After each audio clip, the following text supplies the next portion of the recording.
Hello, good evening. My name is Rebecca Sheffield, and I'm a recovering academic.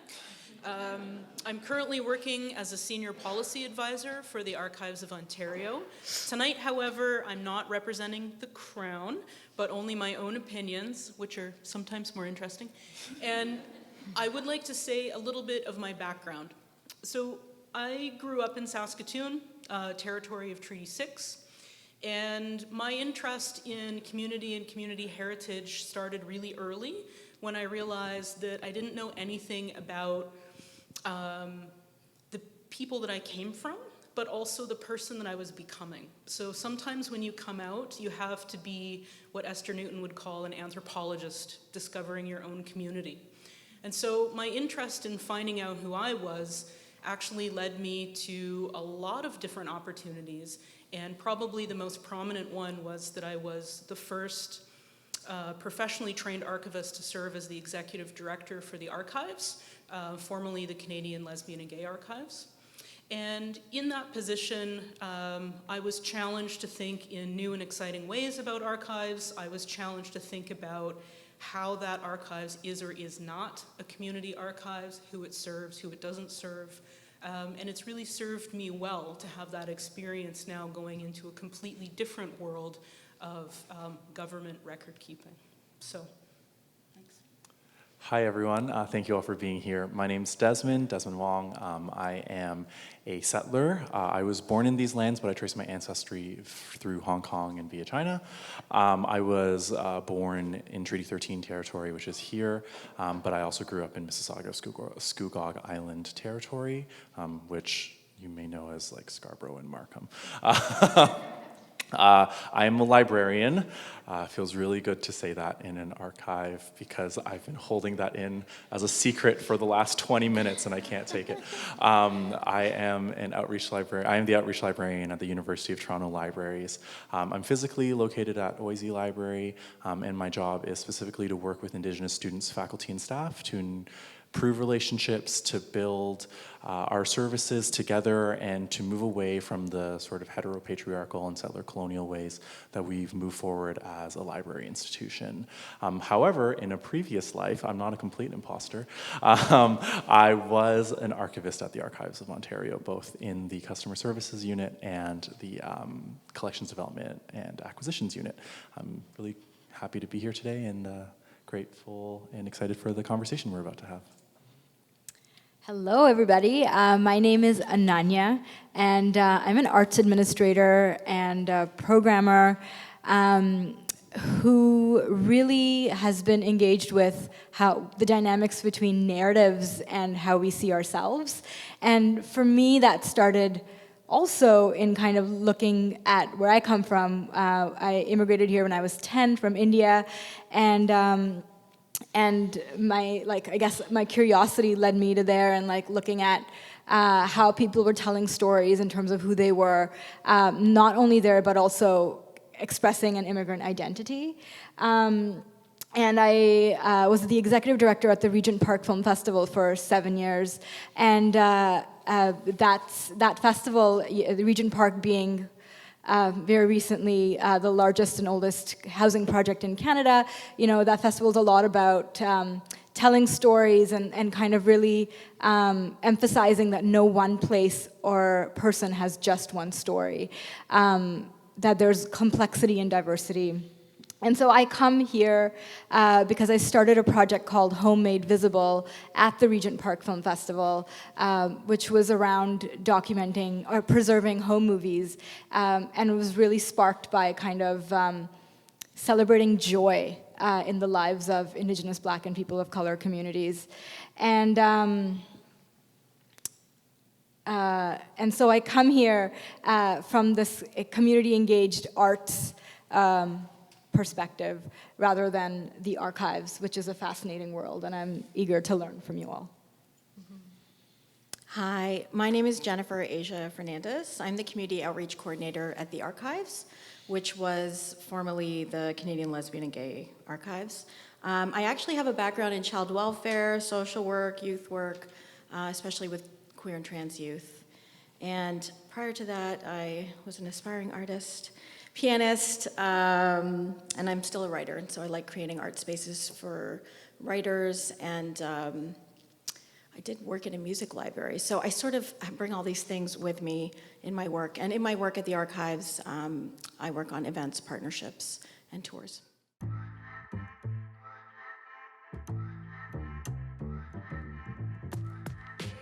Well, I am not an archivist.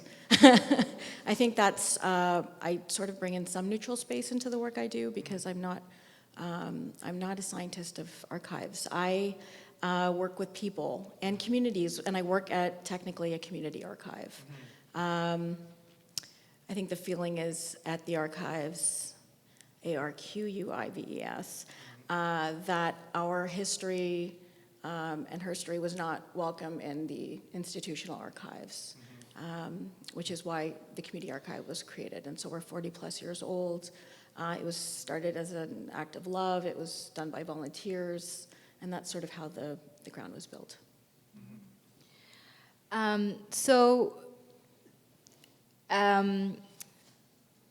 For me, I guess, a community archive, there's so many different types of community archives, but it seems that one characteristic is that people who are really invested in the stories that are being, or the information that's being archived, are running it, have a stake in it, are accountable directly to their community that they're archiving or preserving that information with.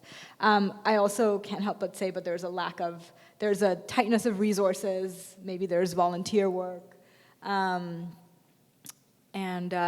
I think those are the things that define a community archive for me.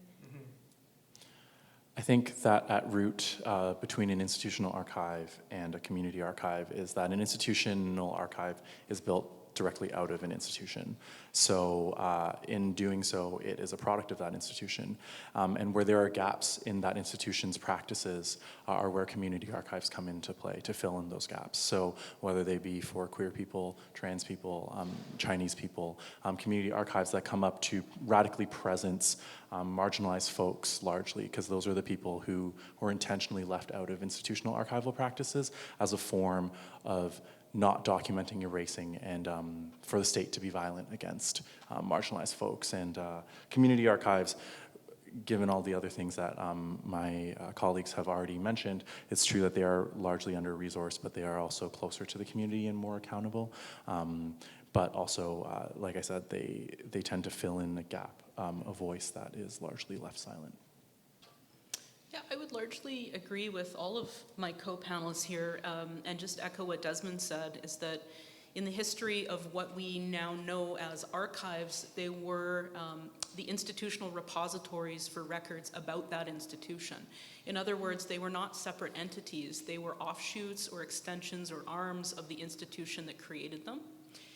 Community archives, really what we think of today as a community archives, almost began in the 1960s around the emergence of things like public history and around the creation of new technologies and standards that were shared across institutional repositories. But really they fill in a space, or they force themselves to create a space in the gaps where the institutional repository either documents inadequately or inaccurately the experiences of particular communities.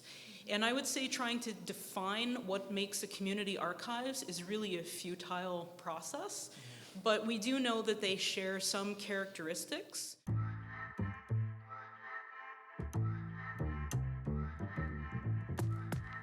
It's very challenging.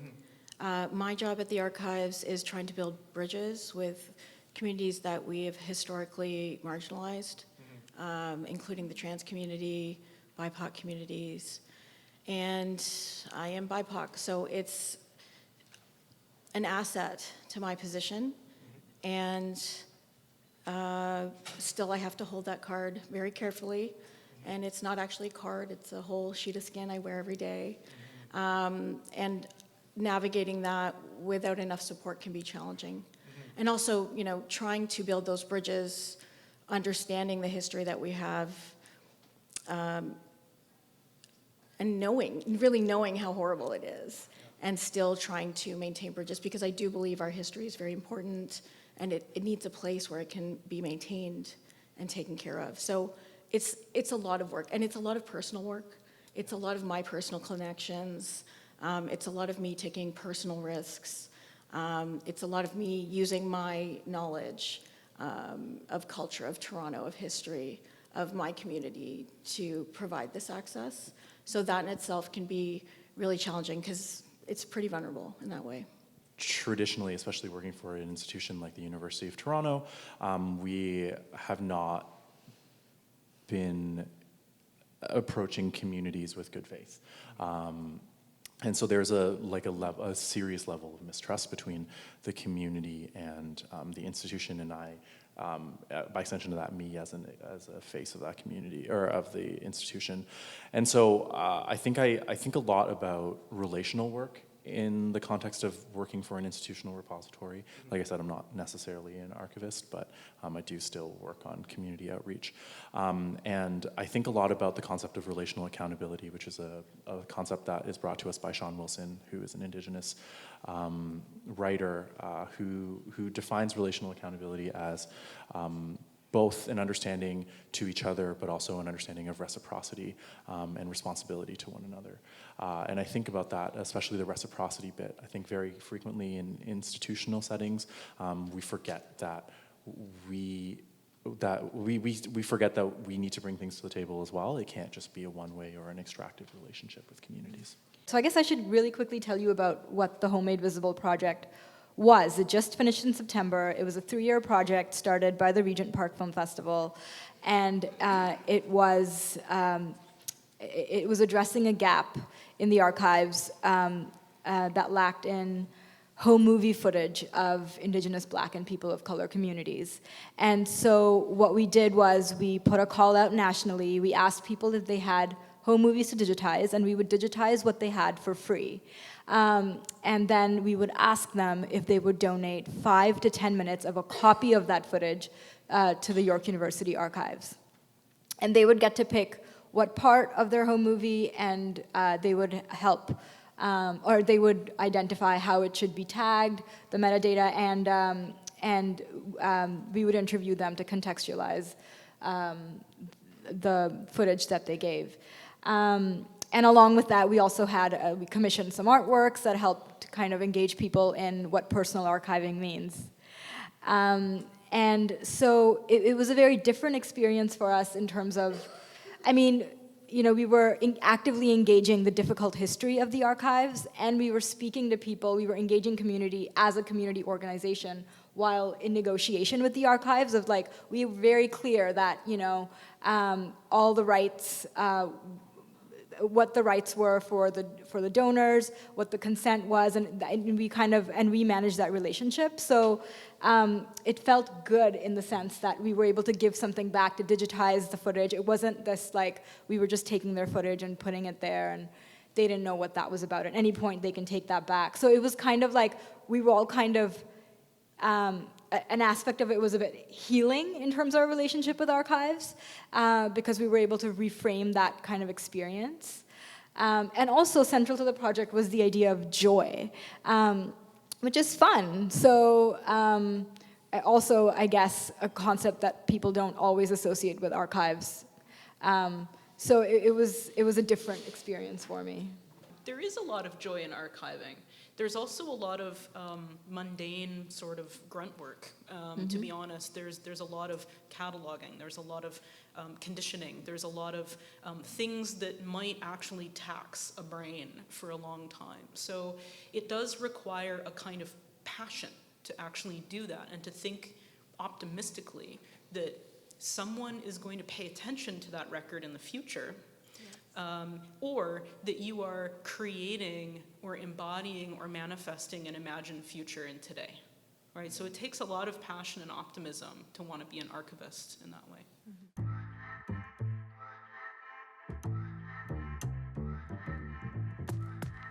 In the early years of what is now the Archives with a Q,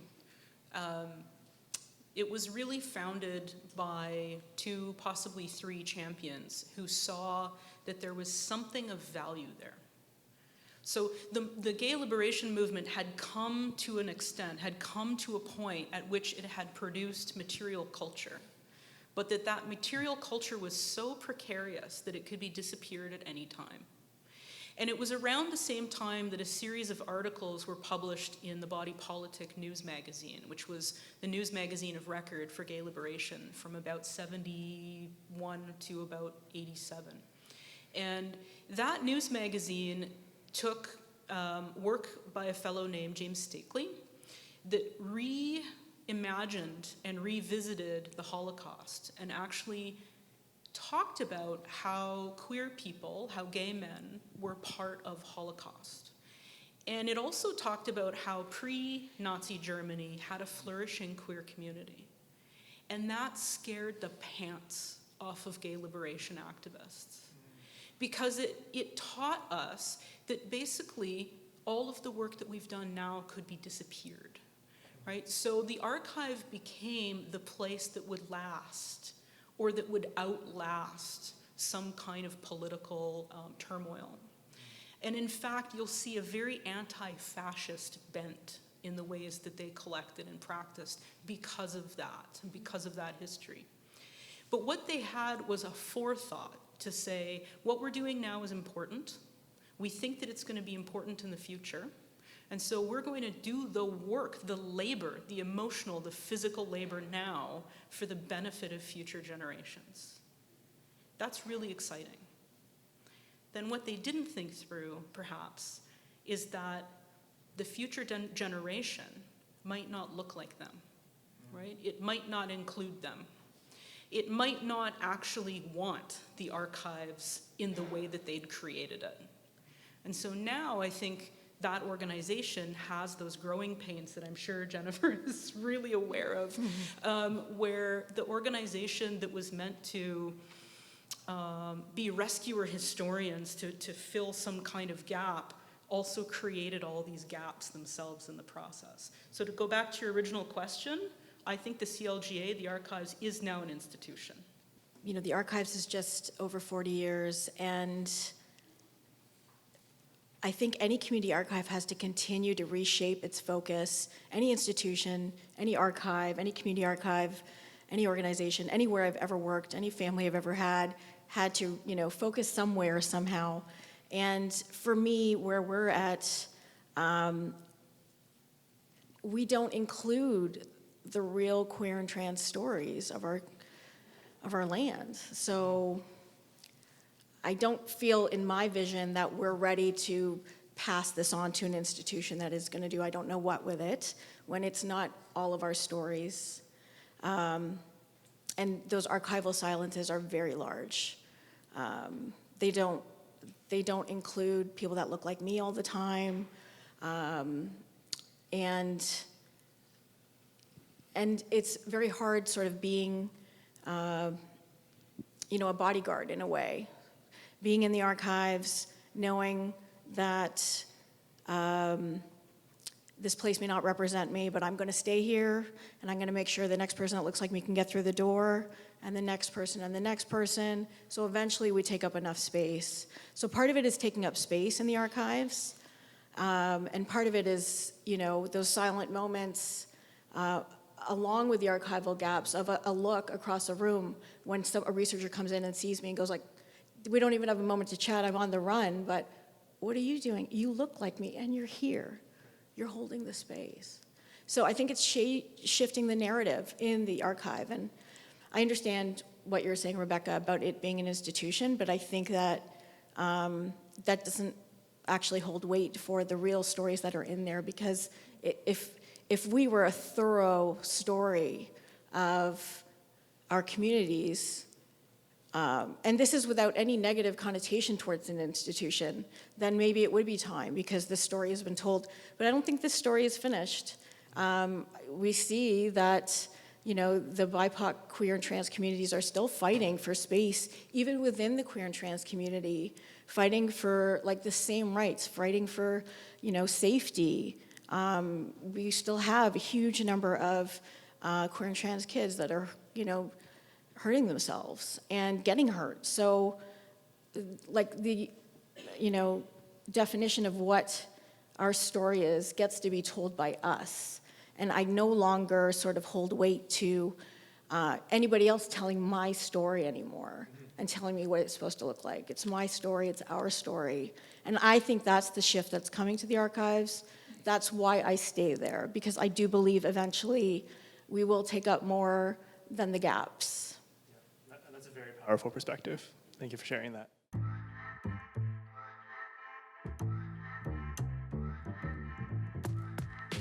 Well, when we were creating this project, it couldn't have existed without our partnership with the institution of York University Libraries, because without them, we wouldn't have a place to store the home videos, beyond our capacity. And really, our capacity is, I think we've paid for that website for 10 years, which is great, which is amazing. But after that, like, where would they go?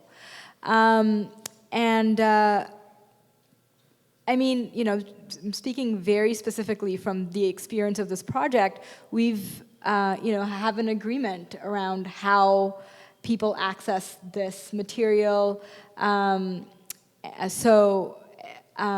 not particularly concerned around this project being taken up and separated from its community and used in ways that alienate us. Yeah. You're actually are you hopeful about that? Yeah, one of the things about this particular project is that it was an initial inquiry, right? It's come to an end. We don't keep going. So it sits as this incomplete, but archive there. If this was something that was ongoing and there were concerns, then there would be different kinds of concerns. But given that we're kind of done collecting and it sits there, and we know according to what parameters it sits with the institution helps us keep that kind of memory alive in this particular case. So I'm not worried about it. I think we're approaching a new horizon in the way that institutions approach control specifically, but also ownership. I was reminded today by knowledge keepers that under Canadian copyright law, really there isn't space for something like communal control or community knowledge or expressing or being able to have that dynamic. But I think that as we move forward as an institution and we understand that we are fallible, that we have issues when it comes to community control, and that we're not really the best people to care for the materials, at least in terms of its use and its control and the way that they should be cared for. These more dynamic partnerships like the ones that Ananya's project, I think, really exemplifies, have started emerging in the institutional landscape. And so I'm not going to say that I don't think this is a trend, but I also don't think that this is something that's going to happen with every project, but it is something that gives me hope as we move forward, that we will be able to reconcile the way that we see things as an institution in terms of holding materials for use in the future and preservation with provisions of care that come from communities. Can I respond to that? Absolutely. So it's people like Desmond that give me hope, but I'm going to bring some gloom and doom to this for a minute. What happens, for example, when our higher education institutions are not just impacted by neoliberalism, but are in fact creating it and repurposing it? So what happens when diverse, capital D, community histories are swallowed up into institutions which are, through multidisciplinary or transdisciplinary scholarship, attempting to control capital D diversity in a way that contributes to neoliberalism? This was a lot of words. In other words, my panic is that the reason why communities come together and work or participate in archiving or documentary projects is because it's about that community at that time. But then there are projects that, because champions disappear, because the community lacks resources, who are left with sort of stuff, because archives is often stuff, although in a digital stuff looks different, but it's stuff. that require care, and they're not able to care for it. And here's the institution that swoops in and says, we'll take that, we'll take it, we'll catalog it, we'll take credit for it, and we'll pat ourselves on the back for doing that. And that's my like doom and gloom side of this whole thing that I worry about on a regular basis. And so despite all of my hesitancies around community archives, institutionalization, I still feel like in the community control, in the community care, it's meant for the people who are there working on it at the time. So that's my worry about institutionalization. And recently I was looking at, would have been my parents' 39th wedding anniversary, and they've both passed on. So all I have are these photos. I have some tokens, I have jewelry, a lot of the keepsakes. And I always think like they took these photos, they kept these photos, and then I think like, what if this is up at, the Archives of Ontario one day? What does that look like? Like a random photo and you see a name, but that's not gonna tell you at all what that story is of the photo, or that I have that sari in the trunk in the closet, and so I don't believe we can capture everything. Mm-hmm. I don't know that it's possible based on what I've lived and what I see. A photo is great, and a really good photographer can even take a great photo where you can almost smell it, but you can't. So, well, I can't. Someone else might be able to. So I think that there's always going to be a gap, and we're always going to be looking at something, translating the piece that we cannot take in because it's not even meant for us. Can I add something to that? Yes, please. And I think this is why I think art and archive, art is a good intervention into archives, because it helps, I guess, helps tell those stories a bit differently and kind of build in or offer some form of self-reflexivity, another way to interrogate what's happening. But anyway.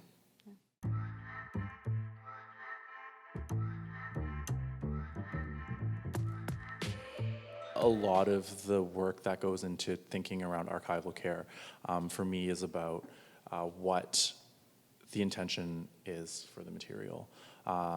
So for me as a diasporic Chinese person, I think about archival projects like the ones that you did, Howard, specifically around thinking about how they articulate, like for the future, like a diasporic voice for Chinese and also Pan-Asian people. And I think that this is really important for me and for my community because as we move forward, in archives, very rarely are Chinese people who look like me, who have my life experiences well represented. Chinese people you will often find are railroad or head tax, and that's a completely legitimate diasporic narrative, but that's not my diasporic narrative. My diasporic narrative is more, like bubble tea and, and like Pacific Mall. Karaoke. Yeah, right, karaoke. And I also feel, a relationship and kinship to other people in the Asian diaspora because we've experienced the same pains, we've experienced the same trauma, rejection, but we also often experience the same desires.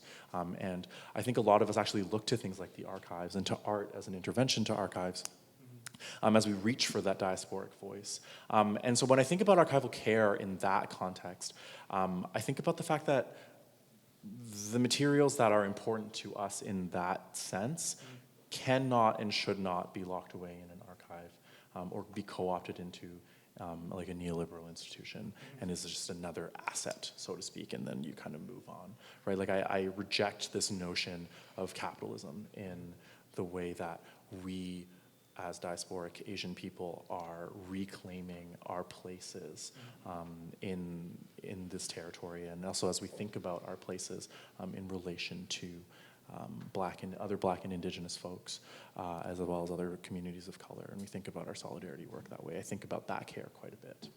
So I've worked with community archives who are unable to manage their collections, and so the best way to care for those collections was to donate them to an institution who could care for them in that sense. And in some ways, the donation was also liberating for the community archives, because although an archives without collections is a different thing, they've been able to negotiate with the institution certain levels of control and access.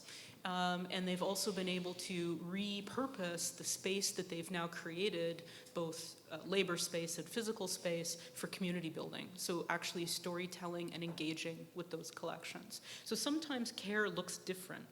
And sometimes I think, if only I could get to the collections that are in your parents' shoe boxes, right?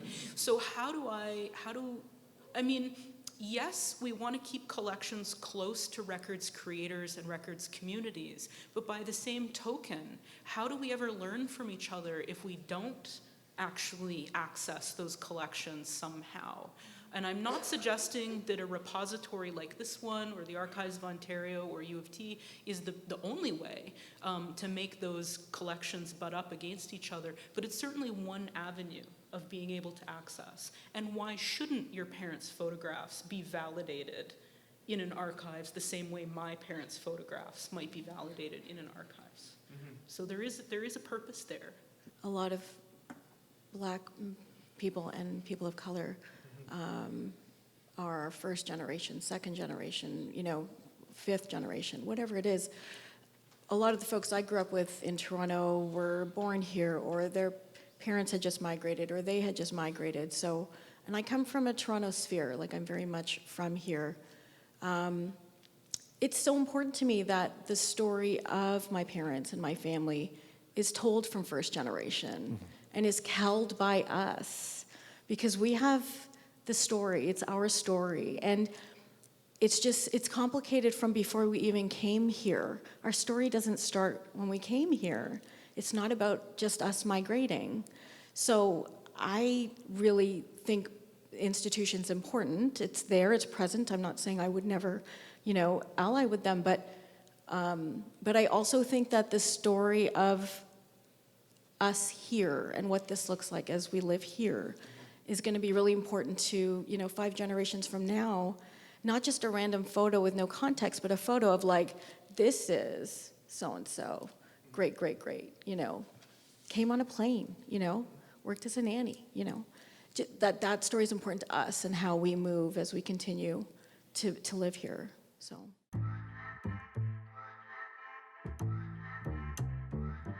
I've been working on a project called the Dragon Center Stories Commemoration Project. And so what we did was we actually honored a shopping mall in Scarborough. It just so happens to be actually the first Chinese-Canadian shopping mall, and actually and the first Chinese shopping mall in actually all of North America. And so we did a commemoration ceremony where we collected stories and history. And so one of the things that I'm connecting to there is this idea of like the first generation immigrants, and when they come over like this is their everyday. And so like they don't think of it as history, right? Like nobody thinks of it as history until someone points it out to them. And one of the experiences that we had was that it was actually a lot more second generations who were coming out and saying, hey, Mom and Dad, you got to come to this. Or Mom and Dad, those old photos are interesting. Or like, did you know this mall was history? Those sorts of things are coming through. Like, do any of you see parallels around that in your work? Desmond, go ahead. Yeah. Can I say something? So, I completely agree with you. I think, so my parents are immigrants, and they see, I have to be careful because they're sitting right there. My parents are immigrants, and they, like, what I think about when I think about your project and that kind of work is that our communities are in motion, but we don't, that motion is often completely invisible to us. And so, like, somehow, I don't know how, I close my eyes and I open them and I can't go down one block and not see like a Chinese eatery or like a real Chinese eatery, not like a Manchu Wok. Right, like that, like somehow that changed, but I remember when we were growing up, like we had to drive so far to get any semblance of Chinese food, and we were there so often that I could probably sketch out the map of the mall. Like I could probably draw you a mall directory, even though they tore down the mall that I went to as a kid. And I think that like this kind of work is especially important for us as first generation people because our parents saw these spaces and these places as strictly utilitarian. The mall that I went to is called Market Village. It used to be a barn, and then they like built a whole bunch of Chinese things into the barn. But when you looked on it outside, it was like a Tudor-style barn. It was absurd. But that doesn't exist anymore, and that absurdity, that paradox, will be something that's forever ingrained in me. But this is not something that I can point to anymore. If I have children, or whoever the successors to my story are, and I think about that a lot. In terms of caring, and why it's important that a first generation person understand that, because I don't think that someone who's just trained in archival practice would necessarily understand the context behind that.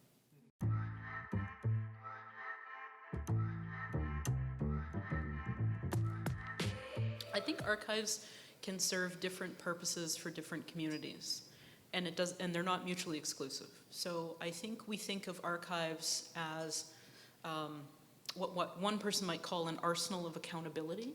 So they become evidence, right? And early archives were evidence of property ownership, of patrilineal, genealogy, of rights and entitlements for families or corporations. So they served as evidence. We might think of archives as serving memory, as aide de memoire, as an extension of human life into the future. That's a much more theoretical understanding of archives, but it's also much more about archival practices and the interpretation and reinterpretation of what it means in those records, what histories are told, what are not. I think archives can be oppressive for some people. And so records can be both used as instruments against people, but also instruments of empowerment, depending on the purpose of those records and how they're kept. So in the context of larger community memory, I wonder if it's more beneficial to actually think of archives not as things, but as practices. And so we might think of the act or acts of documenting our lives, our family life, our community life as also archives. And we might think of government record keeping, for example, as a particular kind of archival practice or record keeping practice that serves a particular purpose. And so the meaning of archives shifts depending on who's using them, how they're being accessed, who's doing the work of that documentation. So I think the role of archives, optimistically, it could be a space of reparation, right? We're doing this because we are using material culture to heal. It could be that we are using that record that I just found in the government repository to prove that I went to residential school so that I have access to funds, right? So it could be reparative both instrumentally and philosophically and emotionally. But archives also serve as kind of community building.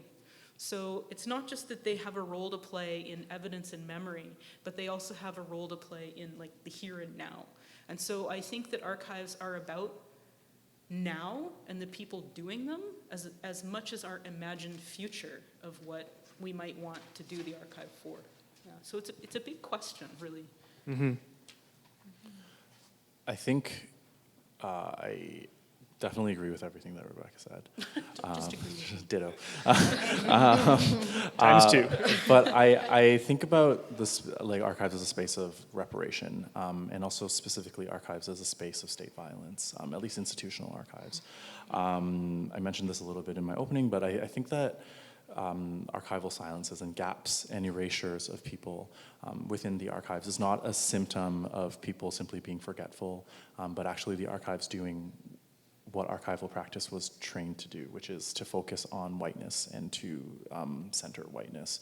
But at the same time, for those precious details that have made it into the archives, because at the time they were considered too mundane to be filtered out by the archival process. These have been life-giving and life-saving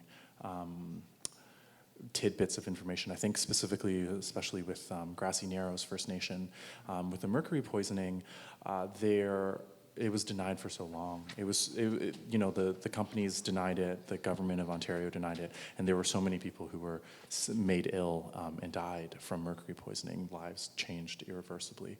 And it wasn't until there was so much evidence that was dug up in the archive because of different things, like not because people were saying, oh, there's a lot of mercury in the ground, this might hurt Indigenous people in the future.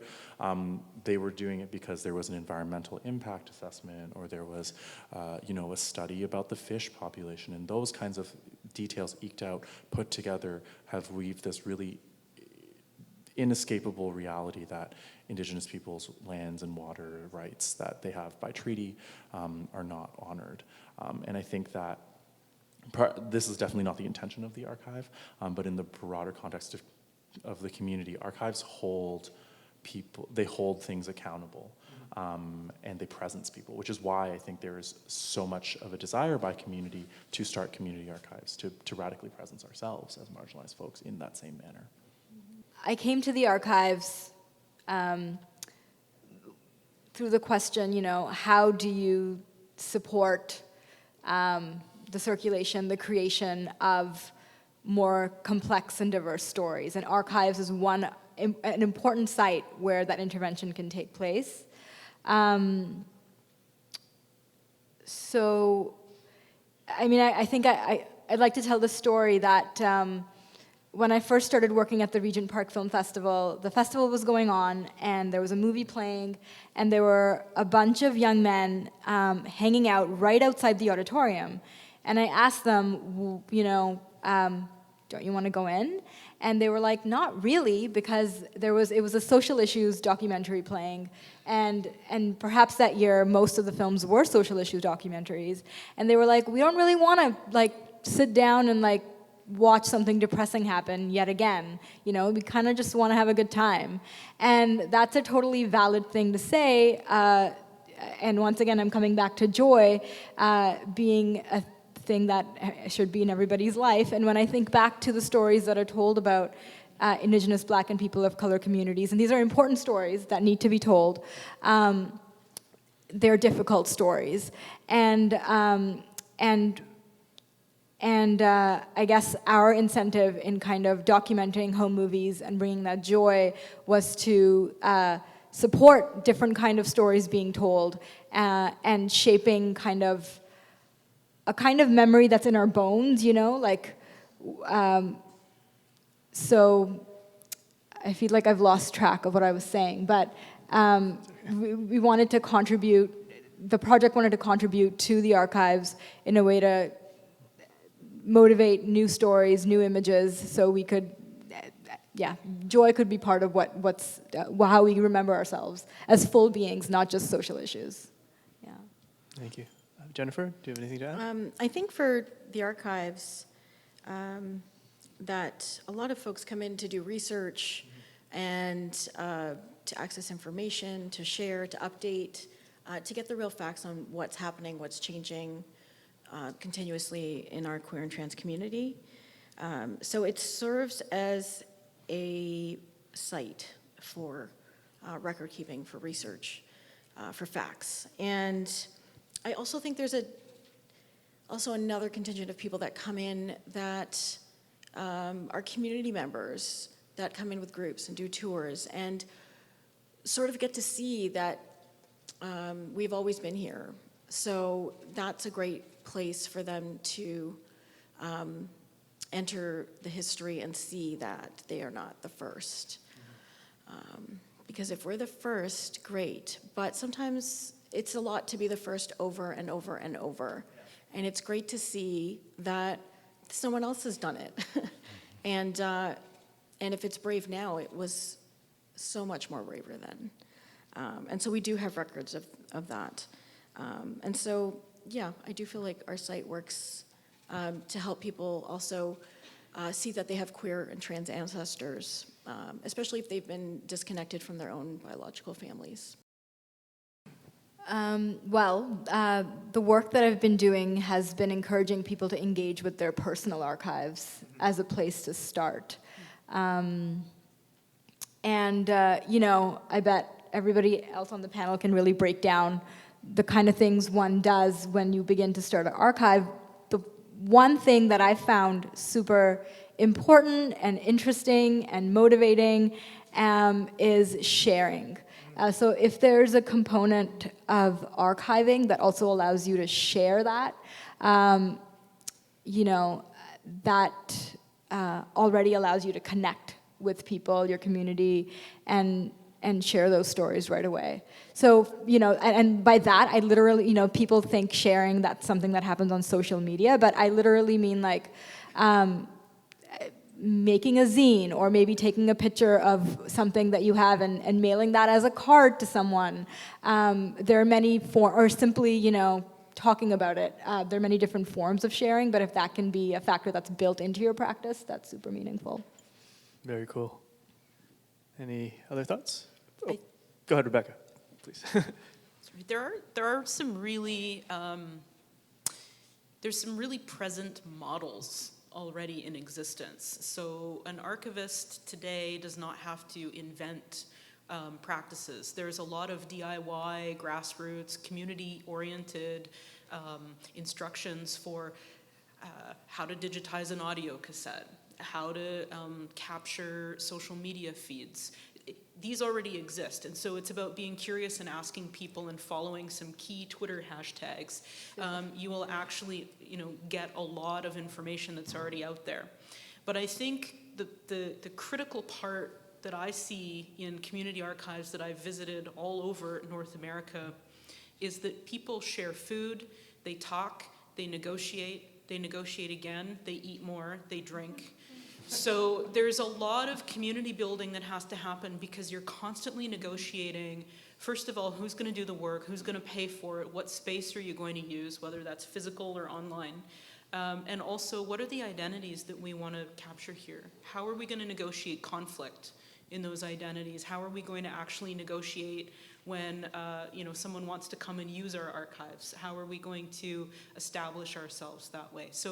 So models exist. You're no longer working without any kind of standards or techniques or tools, but it's about the community and the communication part that I think is the hardest, but also that's what it's about, right? That's the purpose of you doing this. Yeah, getting the word out and getting the stories and things in. Desmond? I think just to build on what Rebecca's saying, from at least my perspective as a community person, or like a person in a community, never waver in your conviction that your stories or her stories, your histories are valuable and deserve to be preserved, and that they have value to people, this sort of imagined future that archivists delude ourselves into. Constantly, share our delusion. Think about the people who are coming after you. Think about your stories as being part of that narrative. That could be a quote from tonight. Share your delusion. I like that. I really like that. Yeah. Jennifer? When I first came to the archives, I was overwhelmed by the amount of items from white, cis, gay men. I was a little freaked out. It was a lot. And the more I kept looking at things, interesting things, banal things, boring things, random things, I was like, God, these men have a lot of confidence. Like, for this? What is this? Some of it, I just was like, this is so, wow, like, it takes so much to be confident enough to archive. And some of these folks didn't think about it twice. So, what's that quote? Have the confidence of an average white man. That's sort of, this is with it is what it is. I mean, personal archives are so important.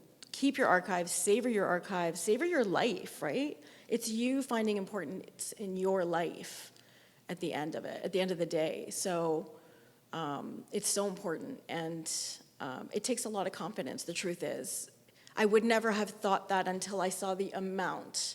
And then I thought, oh, I have my little archive at home. I barely share it. I barely, wow. They didn't even think twice.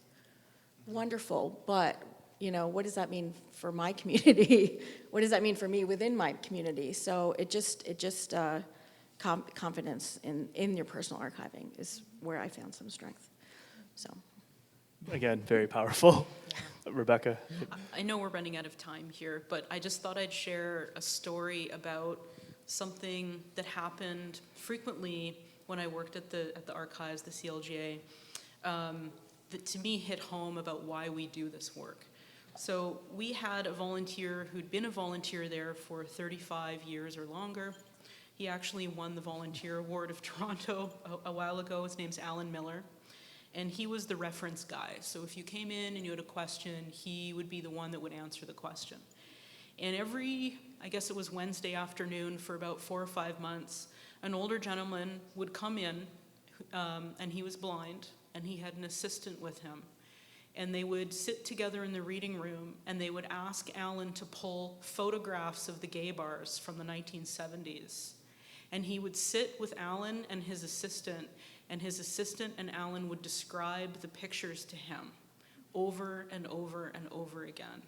And it's because he had lost his vision in the 70s, and his last memories of being queer were going to the bars and clubs on Yonge Street. So that's why we do this work.